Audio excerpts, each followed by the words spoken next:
Hello, and welcome to Pique My Interest, a podcast dedicated to creativity. My name is Scoob Decker, and I am an artist and your host. PMI is an exploration in meeting some incredible artists, learning about their craft, and exploring what makes them create. Jeremy Biggers is a Dallas-based artist who dabbles in photography, murals, and videography. But his mastery is in realism painting and specializes in portraiture with his signature polka dots.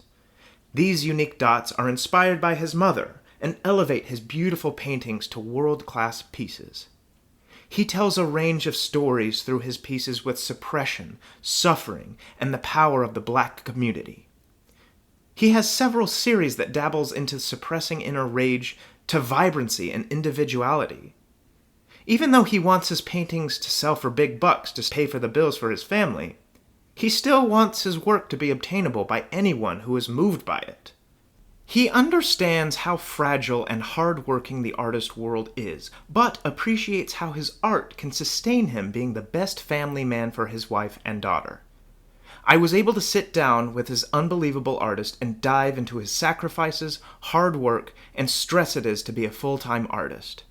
In Jeremy's words, he is unapologetically me. This episode was recorded on June 24th in Dallas, Texas.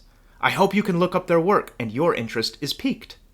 I hope you are having a grand day, and please enjoy this week's episode I've titled Connecting the Dots.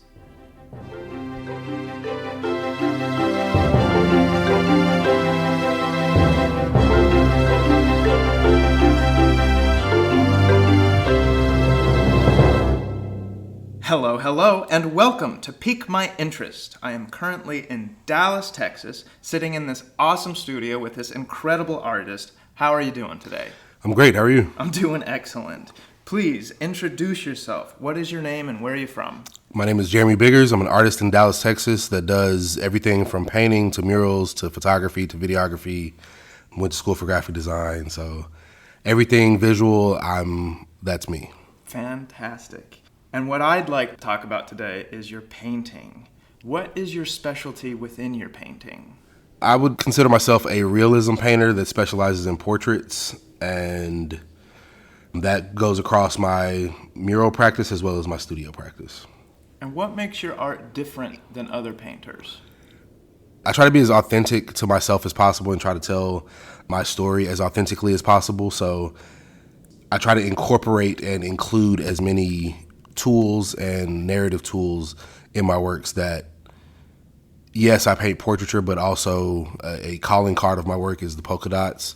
And so painting portraiture and painting realism, there's a lot of people that do that, but I try to incorporate other elements of like I said, my story, and including those dots as well is something that kind of differentiates me from what everybody else does. Yeah, I've definitely noticed your artwork has these very unique dots to them, and I'm sure we'll get into that in the future, but it is definitely recognizable into Jeremy Biggers' work.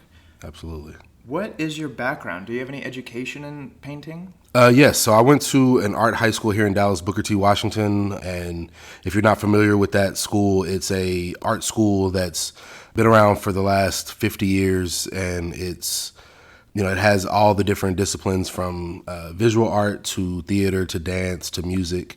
And, all 4 years we do all the normal things that high schoolers do. We have math class, we have history class, but in conjunction with that, we also have, painting classes. And, for me, for being a visual artist, it was painting, it was sculpture, it was jewelry, it was all the things that go into making a visual artist and introducing us to different techniques, different disciplines. So I went to art high school, and then from there went to university and majored in graphic design, minored in painting, because back when I graduated, they told us that the only way you can make money as a visual artist is to be a graphic designer. And so I believed that myth. And so I moved into the graphic design world reluctantly and stayed there for quite a long time. But I also credit, me being in the graphic design world with, the graphic nature of my paintings, even to this day. So it's something that needed to happen in order for me to know that that's not what I wanted to do with my life, but also using those same principles in my paintings today. Mm-hmm.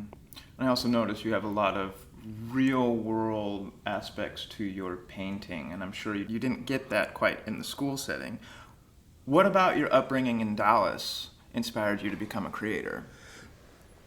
I don't know that I ever was inspired to become a creator as much as I always felt like I was. I think being the only person that I knew where I grew up in South Dallas near Fair Park, which is a very poor part of town, and we just didn't have the resources for people to be an artist, for that to be an actual career path or a viable thing that people did. So it was more of always seen as a hobby, and I was the only artist that most of the people that I knew growing up, adults or otherwise, knew. And so growing up, it kind of felt really isolated being the only artist, but it also was very fulfilling because, I was the kid that everybody would come to and be like, hey, can you draw me this? Can you draw me that? And so it kind of taught me a hustle at a young age to be able to, like, okay, well, if people want this from me, I can probably monetize this and figure out a way to make a living doing it. And so even at that young age when I didn't know anything about monetization, we didn't have social media back then, so I'm trying to figure out, how to make a business of it, but it still was, it kind of set those wheels in motion to figure out there is money to be made, there is a need for this, there is a want for this from regular people. And so, like I said, it cultivated an idea in me that regular people like art even though they can't necessarily afford it.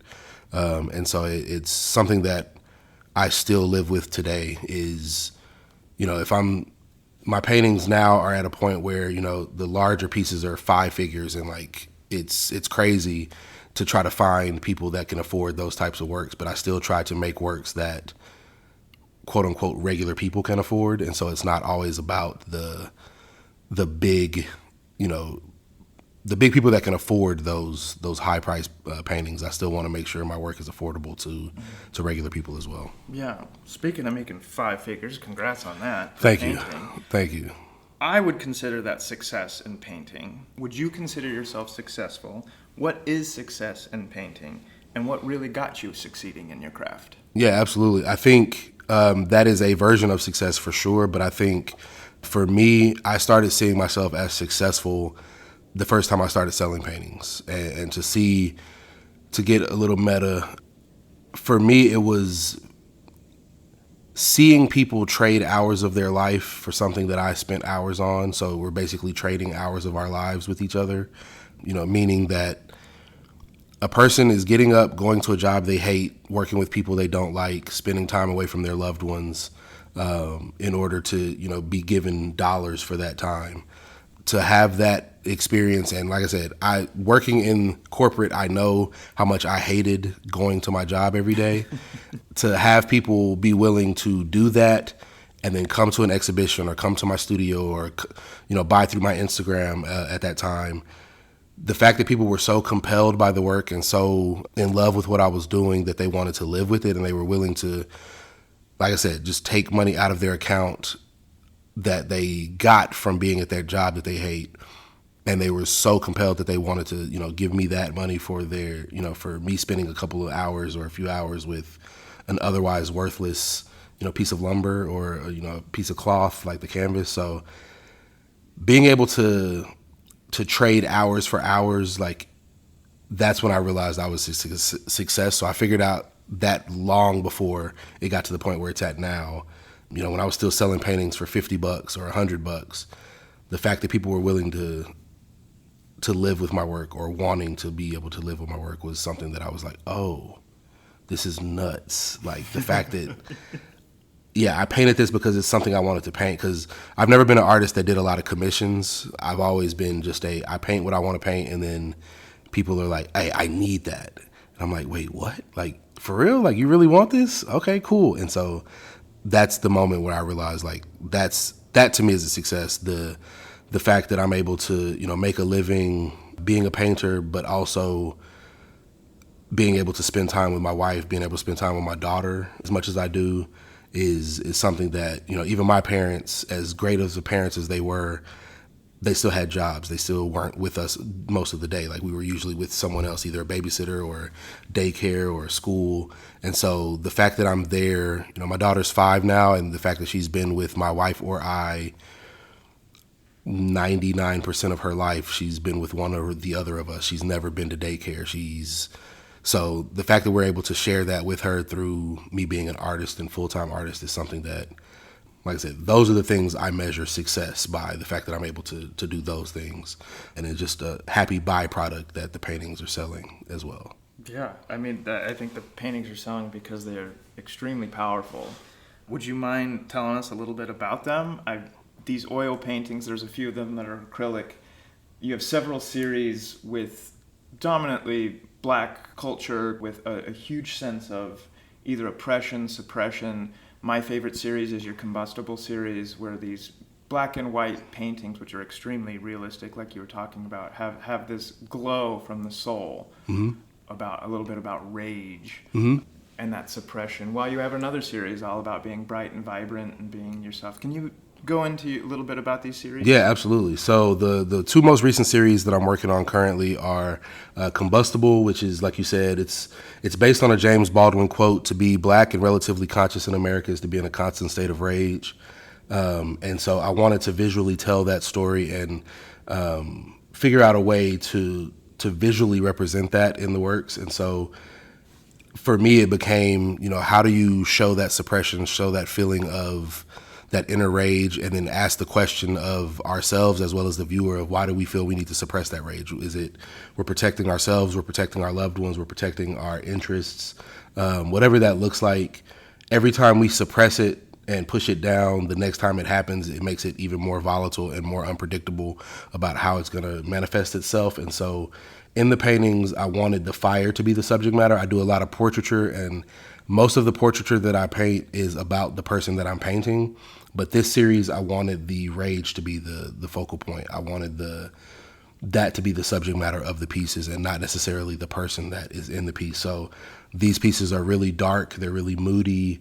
I take my own photographs. I light my own subjects. And so that way I have as much control as possible over, the final image and what the painting actually looks like. And so, again, with this series, I wanted it to be dark. I wanted it to be heavy. I wanted it to be something that was beautiful but difficult to look at necessarily. And so the way that rage is manifested in a lot of the paintings is it's something coming from like an inner soul, from, their throat, their mouth, their eyes, all the things that, like I said, it could have gotten to this point, but they're pushing it back before it actually comes out of the mouth and becomes that eruption. And so they also have like a volcanic sentiment to them as well. So I really enjoy painting these and the reaction that people have to them, because again, they are very heavy. They are very difficult to kind of sit with. But then on the other end of the spectrum, my other series that I'm working on currently is Defiant. It's a series that I started in 2021, I believe, and it's just a continuation of that. And that series is about, in a world that's asking you to shrink yourself by telling you, the way you wear your hair is unprofessional, the way you speak is ghetto, the way you just move through the world is not something that makes me comfortable as a person that's not of color or black person. And so, when black people are constantly asked to shrink ourselves, if you go out in that world and be extra anyway, like you're putting a target on your back, you're putting all kind, like you're just being extra, whatever that looks like, however that feels. If you're being extra, you're doing that in an act of defiance, whether you realize it or not. You're saying, I'm here, I'm going to be unapologetically me. And so I reached out to the people in my lives that are the most extra and asked them to sit for the painting. So whereas one series, the Combustible series, I'm trying to control every element of it from the lighting all the way to the finished product, the Defiant series is more about I'm featuring the person that I picked.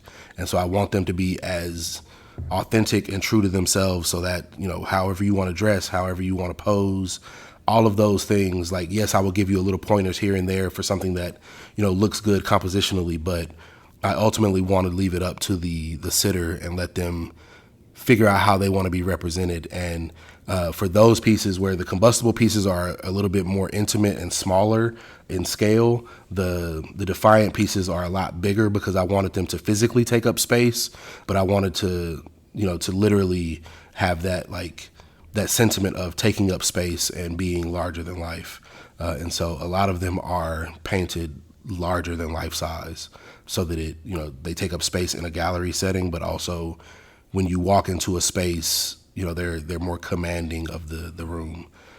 And so where one series is about the celebration of being an individual and being yourself, and the other one deals with that rage and that suppression and what that looks like. Yeah. And then having both of those, the exhibition that I'm working on now is combining both of those competing ideas in the same space. Yeah, I'm sitting in your studio right now where you have both series out, and I'm kind of getting a preview of what this exhibit would look like. And it's, even though you have the broad spectrum of both of those aspects, you can definitely get your story out of it all, and it's really beautiful to look at and really powerful. Thank you. Like I said, my favorite is this Combustible series. It's just this, I personally have never walked a mile in a black person's shoes, but I definitely get this story. I get this feeling. I get this sense of suppression and rage, and they're gorgeous to look at. Thank you. And they range from all different sizes. I mean, these combustible ones, there's one that's probably like, 1x1? Right. And there's this Defiant one that's 6x7 or something. Right. And they all are just so cool to look at. But it's time to talk about the ladybug in the room. Yes. You have this very big signature on each of your pieces.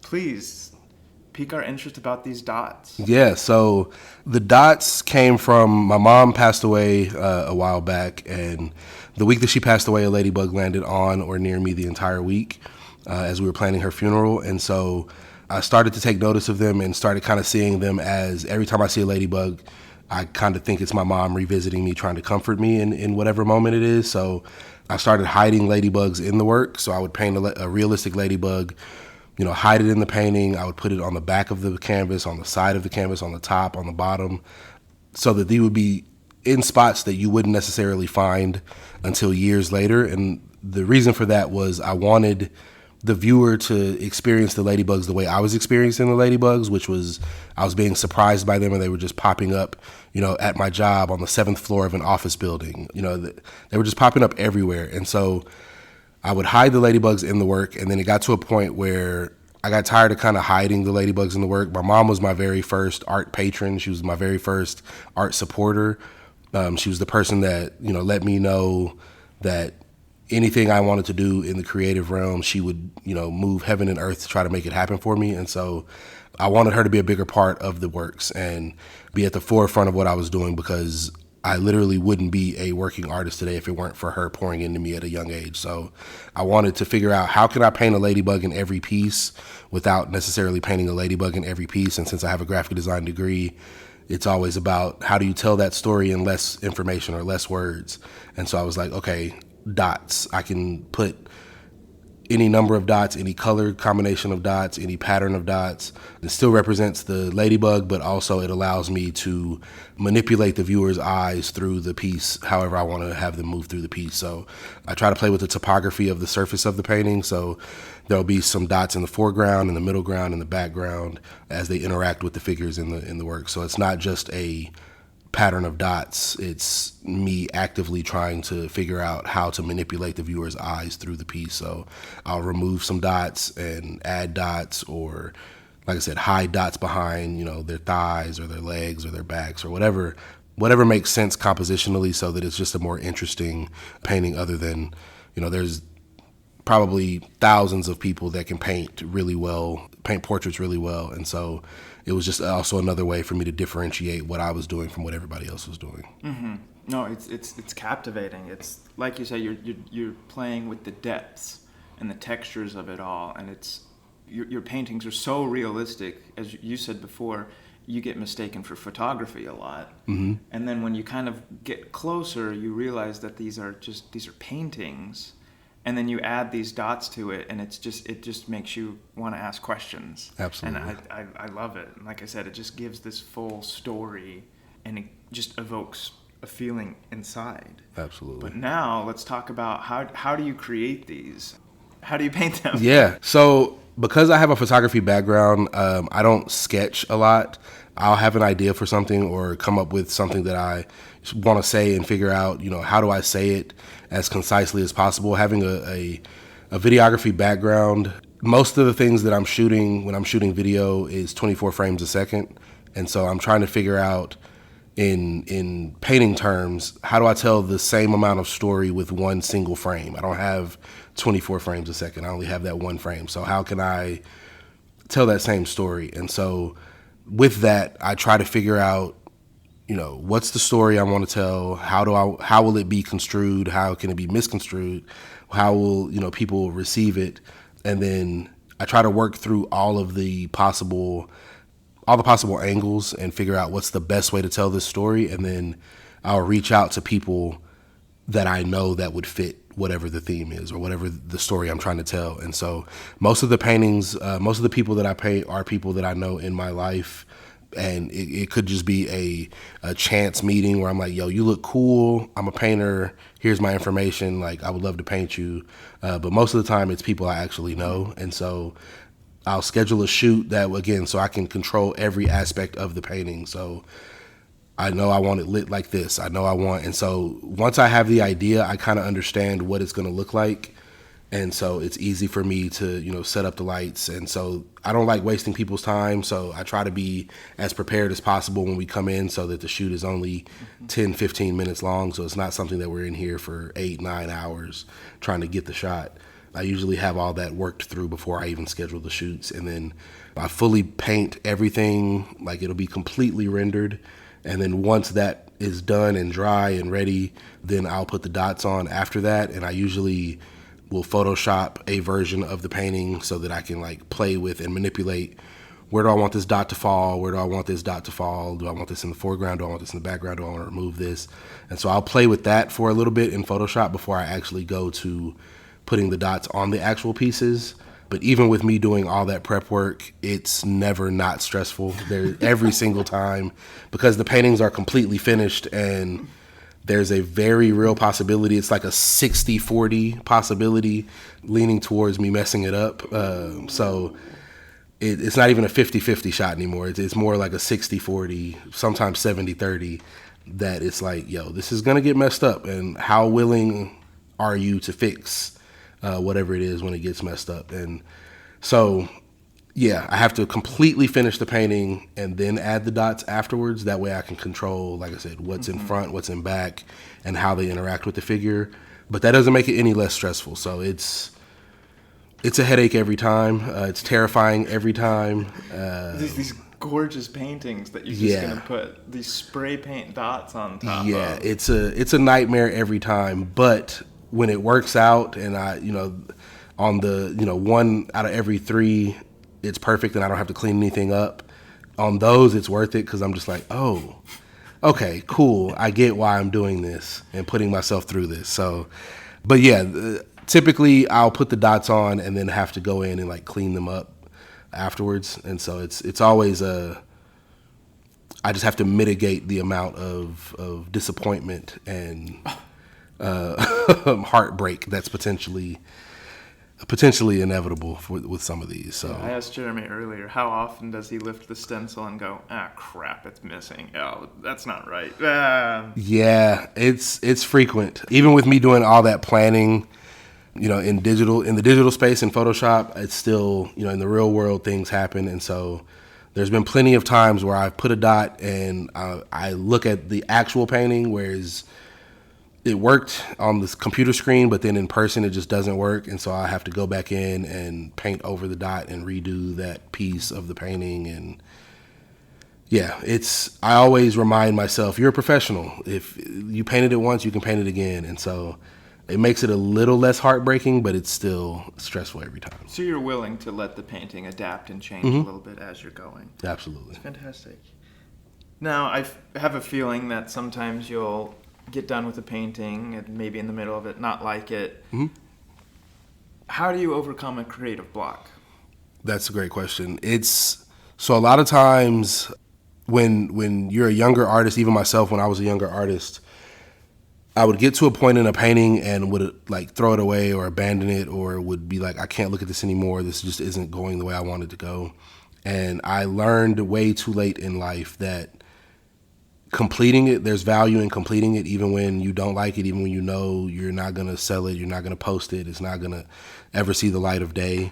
there's value in finishing it anyway, because there's things you learn along the way that will inform your next painting. And so I kind of treat every painting as this is the bridge to get me to the next painting. And so whether it's a successful painting or not isn't as relevant to me as what can I take what did I learn on this painting that I can take into the next painting. And so even for, like I said, the quote unquote unsuccessful paintings, I still find value in them, because it's very much I may need that, what I learned in that, even if it's something small, I might need that in order to connect the dots, no pun intended, connect the dots in the next painting. And so I kind of equate it, like a very long-winded story, but I kind of equate it to, if I'm walking down the street and my ultimate goal is, some place that I can't even see, if that place is on the top of, or at the, bottom of whatever, if it's a place that I can't even see, I don't even know exists, sometimes you walk into a building, you go up the elevator, you get to the rooftop, and you find the only way you could have gotten to that other building is through the skywalk through this building. And so even the quote unquote seemingly small decisions, I'm okay with that if it's not a successful painting, quote unquote, because I needed to go through that door to make it to that sky bridge, to make it to the next building over. So part of that also keeps me sane, so that I'm not always trying to make every goal. When I sit down in my easel or sit down in my cleat wall, I'm trying to make the best painting I've ever made. And sometimes that, I feel that way at the end of the process. Sometimes I don't. And knowing that in sports references, you would love a home run, but also bunts and singles and doubles and triples and even sac flies are, throughout the course of a game, you need all those things in order to get the win sometimes. So you're talking to a traditional baseball lover, so. Word, yeah, there you go. Absolutely. Yeah. Speaking of, do you have any hobbies? Do they complement or contradict your craft? I grew up playing basketball and football, so in a way, I think there is a level of parallel that happens within sports, especially basketball, where everything is so much on being creative on the fly and adapting and allowing things to change and pivot in a moment or in a seconds, milliseconds, even that you're moving a direction full speed and then something happens that you have to, cross over this way, or you have to spin out of that to go to this way. So yeah, I think there's definitely parallels to sports and art. Obviously, painting is not as fast paced as running the break in the NBA, painting. But I definitely think there's parallels to that. I think all of my crafts that I do, from photography to filmmaking to painting, I think they all feed each other. I don't get to do it as much anymore because painting has taken so much more of my time in my life these days. But a few years ago, maybe 10 years ago, I would paint until almost burnout, and then I would not paint anything else, and then I would go into, I'm only going to make films, and then I would go into filmmaking without touching a paintbrush, without doing anything else other than filmmaking, and pouring myself 100% into filmmaking. And then when I got to that point of burnout, then I would pivot again and go all photography or all design, and I would just keep doing that and just keep rotating through the different disciplines. And doing that, I always felt that when I came back to painting after not painting for a year, that there was so much life that I've lived, so many things that I've learned in the other art forms that would bring me back, that would inform how I was making my paintings. And so vice versa, I would spend so long painting that when I came back into the filmmaking, there were things that I've learned in either lighting the reference photo or the process of painting that I could apply to the filmmaking side of things. And so even though they're not quote unquote like filmmaking and photography, I wouldn't consider as hobbies anymore. They're a little more than hobbies these days, but I still think painting takes up so much of my time now that, the filmmaking is back to being less of a job and more hobby, more things that I enjoy doing. And so yeah, I think all of my hobbies rotate around art. And then, like I said, the other side of that is doing what I need to do in order to spend time with my daughter and my family, and all of those things too. Like I really enjoy being a dad. I really enjoy being at home and, playing the little games that 5-year-olds want to play. And so that's also, I think, something that being able to work this hard when I'm at the studio allows me not to have to think about things studio-wise or art-wise when I go home. So it's completely separate. I very rarely take any projects home in terms of like physically taking a piece home and working on it at the house. It's usually when I'm at the studio, it's work time, but when I'm at the house, we're being a family, we're watching TV, we're eating meals, we're playing, we're doing all the family stuff. So yeah, that leads into my next question is what inspires you? But I think that smile about your daughter just sums it all up right there. Yeah, she's amazing. I love her to death. Like I said, I think my inspiration is drawn from just life and being, obviously I'm pulling from conversations, I'm pulling from movies, from music, from TV shows, and like I said, conversations with friends, things that are happening on just in the ether, on social media, things that are happening just in the world, in culture. I pull inspiration from all those places, but truly, like I said, just being around my 5-year-old daughter and watching her interact with the world and watching her figure things out and watching her, there's so many things that, and I'm sure our parents experience this with us, but being a parent and watching them experience things, it takes you back. Like we get so caught up in the minutia of being an adult and, we got to pay bills and we got to, go to the doctor and we got to stay healthy and we got to, like all the things that stress us out about being an adult. I look at her and it just reminds me of, like I said, that pureness, that innocence, that just moving through life with no care in the world and you're not scared of anything. You're just every day you're just enjoying being there. And so it reminds me to be present and, be playful and not take myself so seriously.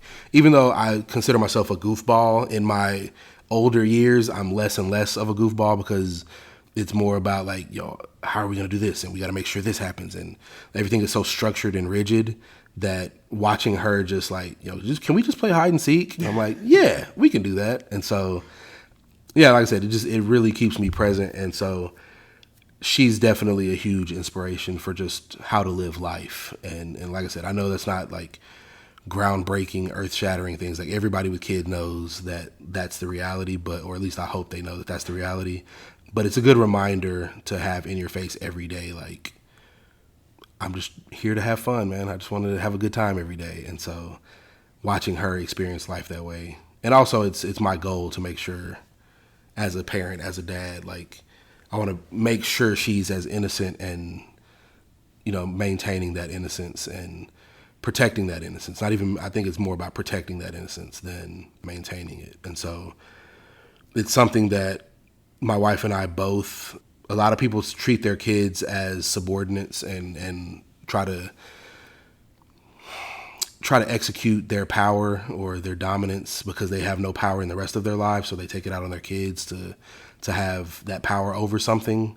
My wife and I, even in our own relationship, and that just carried over into our parenting relationship, is the rest of the world is going to do a great job of beating you down when you walk out of the house. Our goal at the house is just to protect each other and to make sure we're pouring into each other. And so even with my daughter, yes, she is our daughter, but even since day one, we've treated her as a human and make sure she feels seen and heard and respected and valued. And so we always joke that she's the newest employee to the team, but she's still part of the team. Like she's not, like I said, she's not a subordinate. She's the newest member. Yeah, she's just the newest member to the team. So it's the squad. I find that interesting, your quote that you're talking about, the world beats you up when you walk outside the door. Is there any advice that you could give to somebody trying to get into painting? Do you recommend going to school for painting? I think there's no recipe. Going back again to sports, I can tell you exactly how, this is the things that we did to win a championship. These are the things we did to win this game. But there are so many micro decisions that happen that even if I give you the recipe, it's, like I said, it's less of a recipe to follow to get this result, where if I give you these ingredients, this amount of time, this amount of heat, you get a cake. it's less about that and more about, I can give you a game plan, but like I said, there's so many micro decisions that happen and micro variables that happen that it's impossible to give you a quote unquote winning game plan. But I think the only thing that we can control is effort.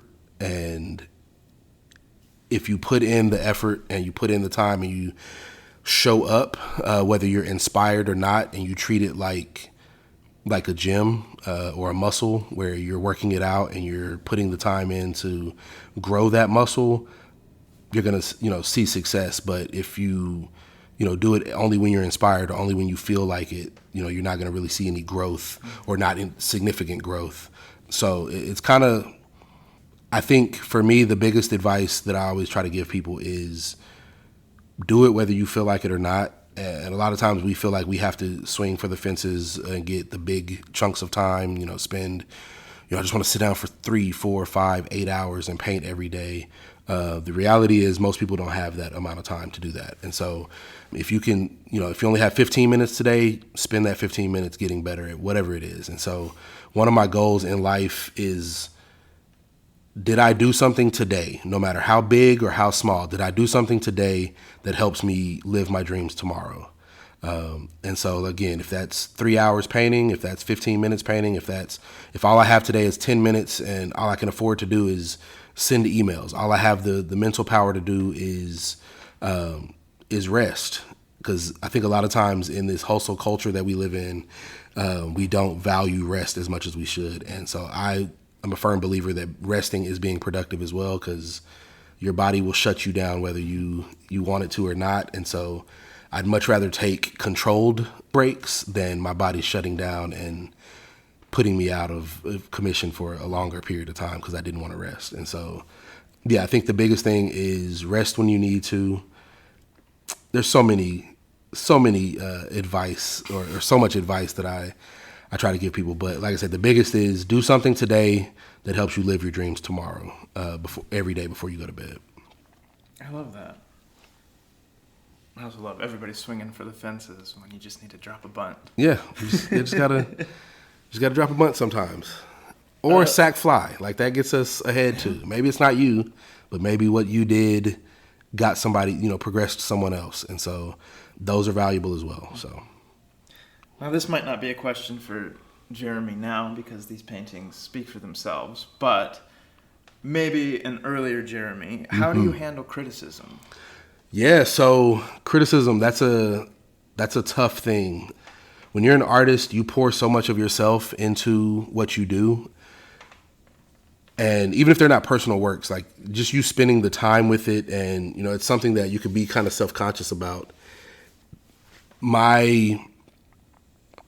People are going to have opinions of things, and their opinions of things are going to be based on their worldview and how they've experienced life up to this point. And so I always try to remind myself that people aren't speaking from a place, most people aren't speaking from a place of disdain or trying to break you down. They're speaking from, their own reality. They're speaking, most cases they feel like they're trying to help you with their critiques. And so I try not to take them personally, but also I'm a human, so it's hard not to take them personally because of, like I said, how much we pour ourselves into our work.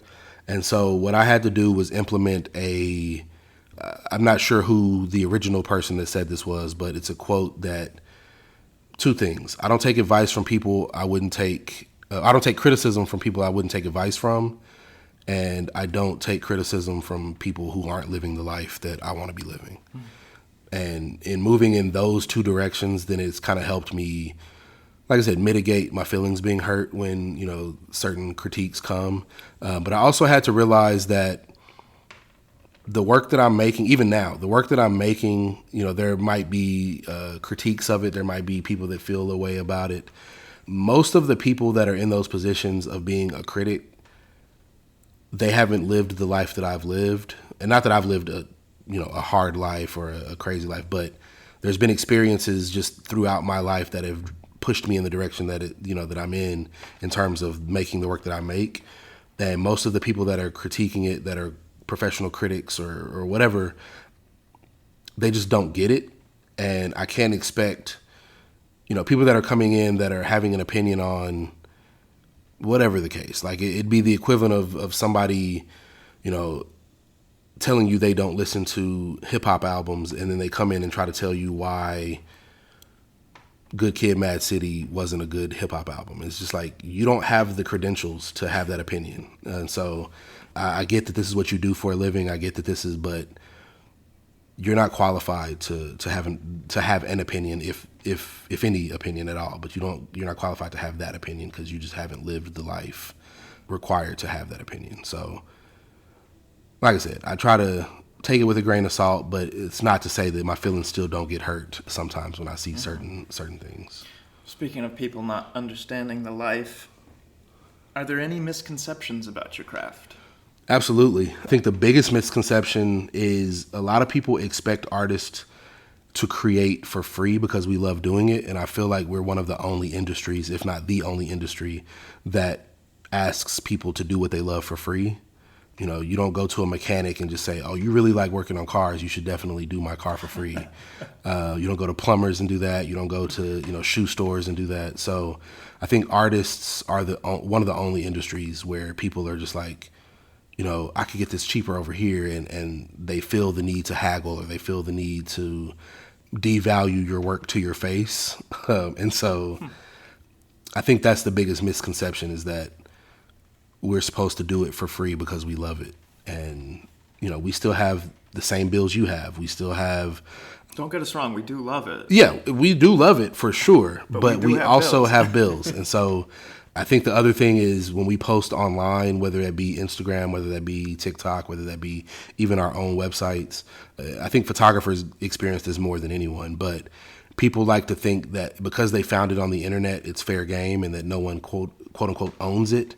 And so, they'll take your photo and put it on a t-shirt, or take your photo and do whatever they want to do with it, or take your art and do whatever they want to do with it because they found it on the internet and they feel it's fair game. And so I don't think a lot of people realize, like, this is owned by someone, and if they want to come after you financially, whether that be suing you, cease and desist, whatever, yeah, they absolutely have every right to do so. And I don't think a lot of people understand that, just because of how prevalent social media and internet culture is, that it's just one of those things that, it's the conversation and the argument that's being had right now about AI and how it's being trained on different artists' works. It's the same thing of, you can't just take someone's work and, make things from it. You have to get permission. You have to get some money in their pockets before you're able to do those types of things. Well, that leads me into my next question. What's next for the world of your craft? I usually bring this up about technology and possibly about how AI can influence your craft. You've already delved into that a little bit. Yeah. I think anyone that's positioning themselves to know what's next isn't being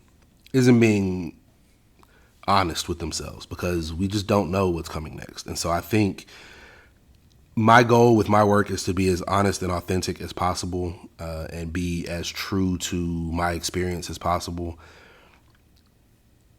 All of the other stuff that comes and goes, and, right now it's AI. 5 years ago, 3 years ago, it was NFTs.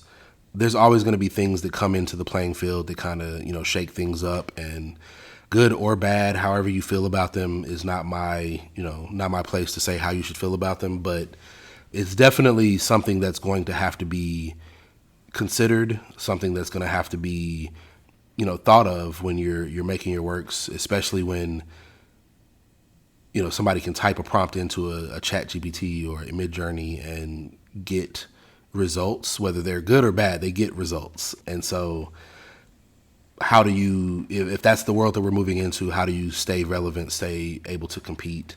But again, there's no way to know if we're ever even going to be able to do that. There might be, so much change so quickly that it puts all of us out of business, creatives and otherwise. And so I think my only issue with AI, if I do have any issue at all, is I hate the fact that it's been weaponized against creatives more so than any other industry. Why are we teaching, AI to write poetry or to make paintings, but we're still having to get up and go, work and do desk jobs and do taxes. And I'm like, we couldn't have trained AI to do taxes, or we couldn't have trained AI to do data entry so that we can spend more time at humans. Like, I'm not the first person to say this, but I've seen people, say like, shouldn't we have trained AI to do the menial shit so that we can get back to doing the creative shit? Why are we training the AI to do the creative shit? And so I think that's my biggest issue with AI, is that and I get part of it is, that's the sexier thing. Like, obviously showing off that AI can file your taxes isn't going to get people on board with AI, but making the general public feel like they can create and be an artist, it's also like a catch-22 for me anyway, because all of our lives, at least all of my life, we've been told that they don't value the arts by how they defund the arts every time they get the opportunity, or if they're low in funds, the arts are the first things to get cut. But here comes AI, and the first thing people want to do is become artists. That lets me know that you've always valued artists, you always valued being creative. You just didn't have a way to do it on your own, and so you didn't see value in it. But now that you can do it, it's the first thing everybody is jumping on. And so I think in our heart of hearts as humans, we all want to be creatives. We all want to be artists.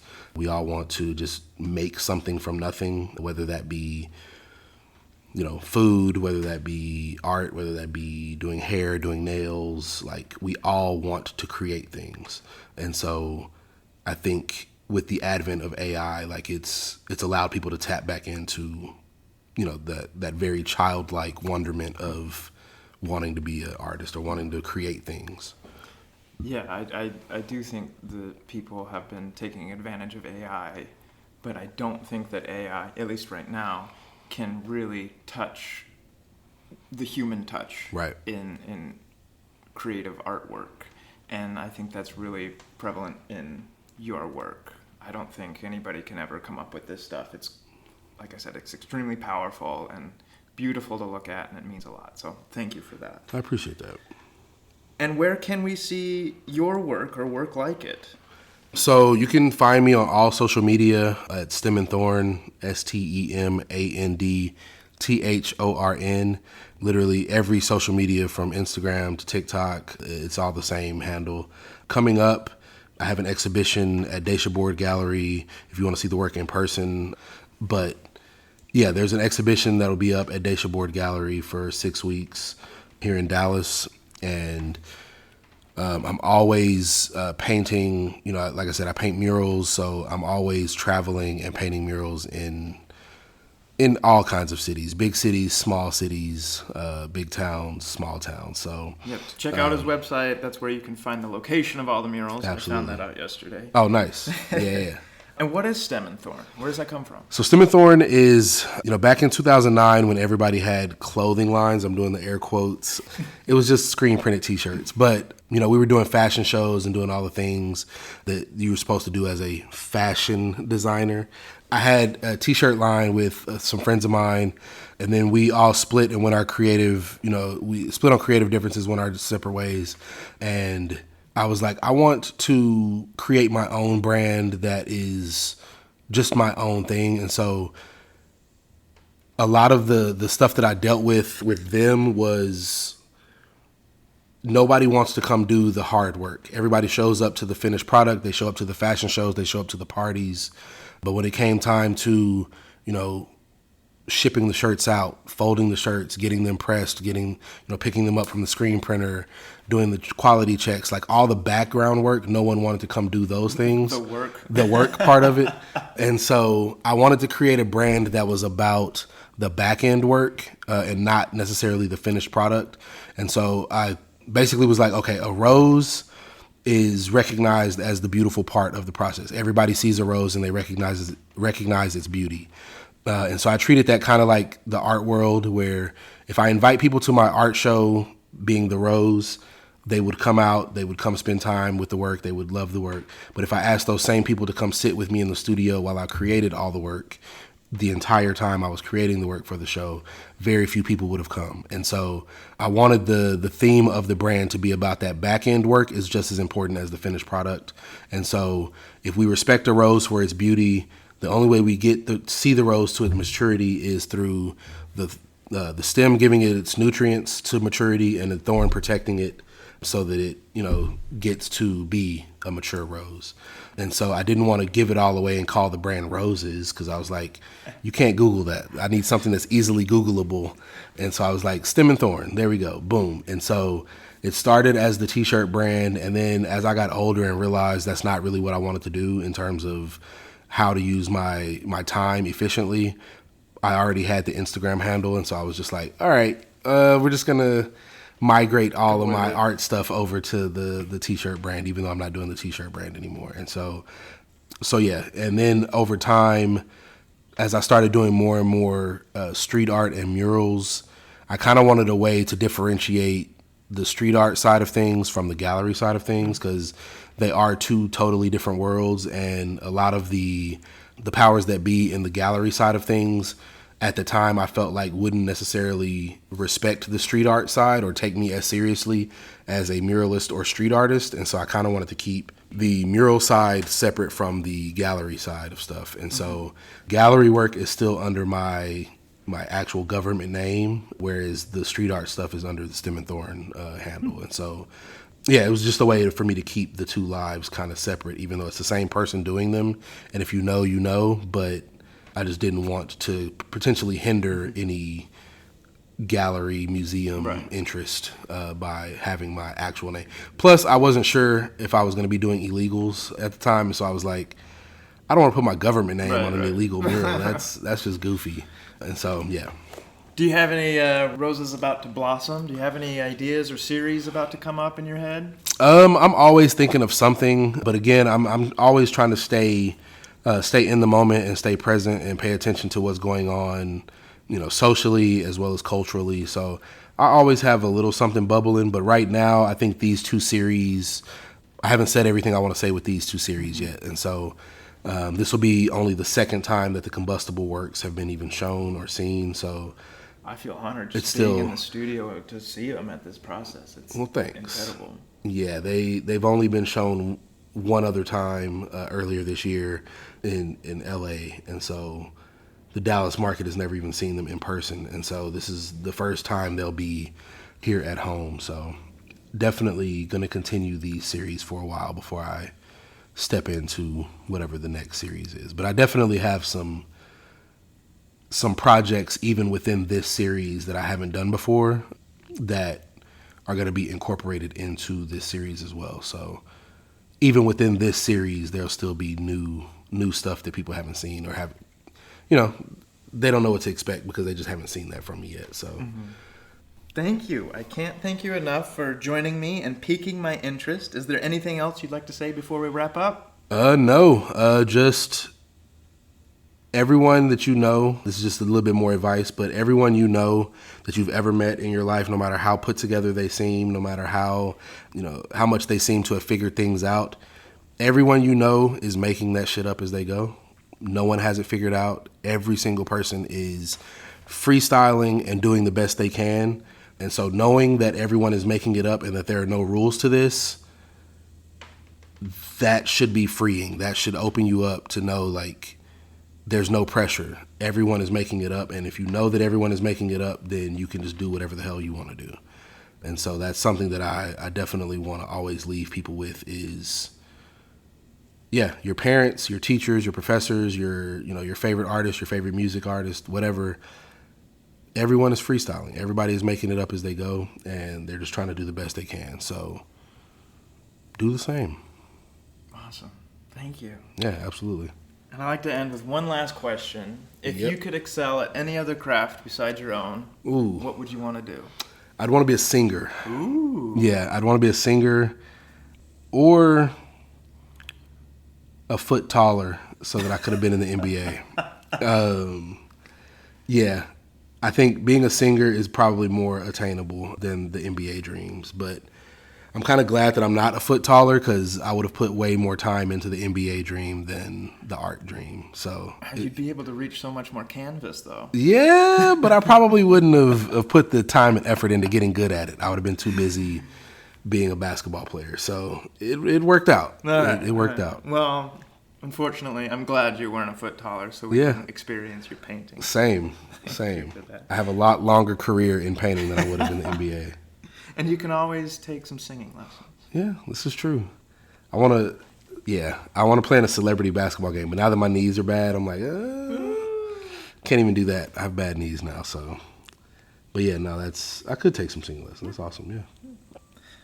Well, thank you, and thank you to all my peakers out there. Please let me know if you know of any special or unique artists or art forms you think I should explore. I'm currently in Dallas, Texas, and cannot wait to see where Pique My Interest takes me next. Remember, creativity comes from the heart. Push yourselves. Be kind to each other. I'm Scoob Decker, and thank you for helping me pique my interest.